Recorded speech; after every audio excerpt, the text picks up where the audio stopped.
Hello, my name's Louise Fitzgerald and I've written 3 poems for My City and Me, and I'm going to read those to you now.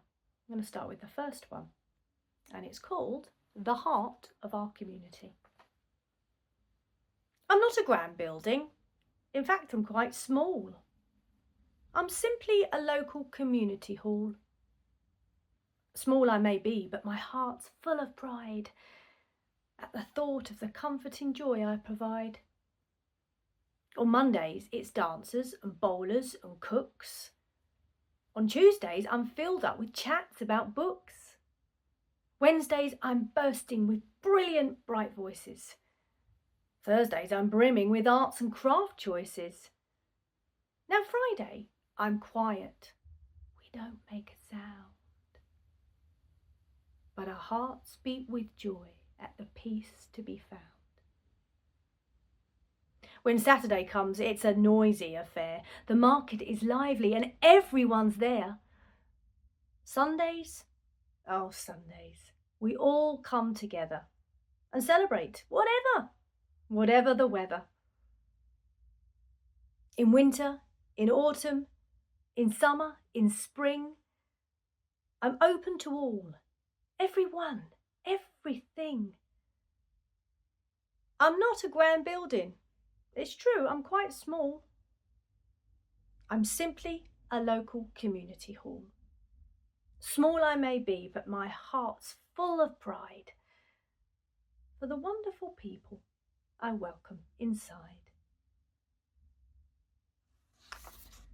The second poem I've written for My City and Me is called A Bird's Eye View, and I'm going to read that now. No one looks up, no one smiles, no one talks. Everyone walks in straight lines. Up, down, forwards, backwards. They turn right, turn left, cross over the road, only when told. They shuffle slowly, bit by bit, padding on the balls of their feet. They mind the gap. Someone shouts from behind, "Can you move down, please?" Everyone must stay to the left. "Which left?" someone says. "Your left," someone answers. Someone is always left behind. They sprint to the finish line, scurrying and scattering down tunnels. No one wants to be late. They look at their watches, they look at their phones, they look at their signs, but they never look up. They track corners, squares and rectangles, lots of concrete pathways, so many pathways. They stop, they start, they wait, they go, only when they're told. We don't. We curve and swerve and rise and glide and soar past pillars and towers and tall, tall skyscrapers. We flit and dart like green and yellow leaves, lifting and diving in the air. We see the mechanical city below, the players pacing on the grid. But then, a glitch, a spark, a flick of a switch. A small soft face looks up. 2 wise eyes pierce through the fog, and a little voice says, "I see you flying. I hear your light flitting wings, your sweet swooping song. I see you building your nests. You can try. You can. You can be free like us." Me.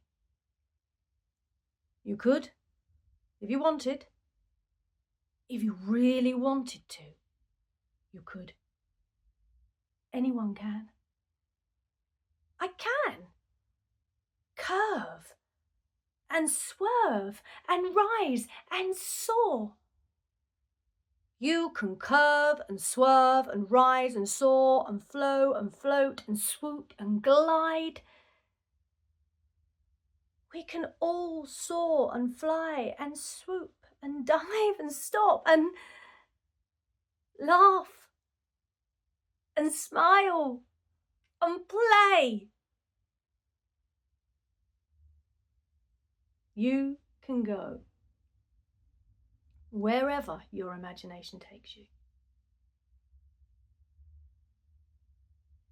You only have to look up. The third poem I've written for my city and me is called Can We Have a People-Friendly City, Please? Today, half of all people on Earth live in cities. That's a lot of people. That's a lot of needs. That's a lot of living. Can we have a people-friendly city, please? If pavements were wider, we'd all fit on, young and old, 4 legs or wheels. If pavements were lower, sloped and smooth, we could use them all every day of the week. If benches were brighter or lighter and fun, they could take us away far from the crowds. We could rest, take a minute, pause, just breathe. Can we have a people-friendly city, please?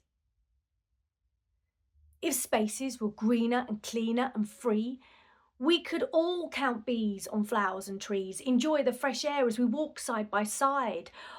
I'll ride our bikes, our scooters and trikes. If buses and trams and trains served us all, we could call on our friends to see how they are.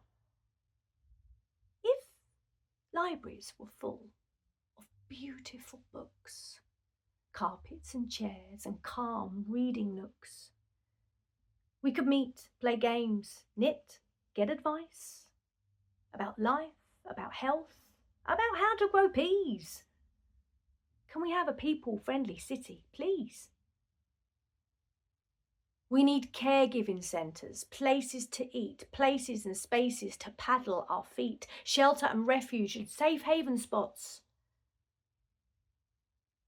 Lots of events, fates, recreation, to help lonely people avoid isolation. Opportunities, facilities, equals endless possibilities.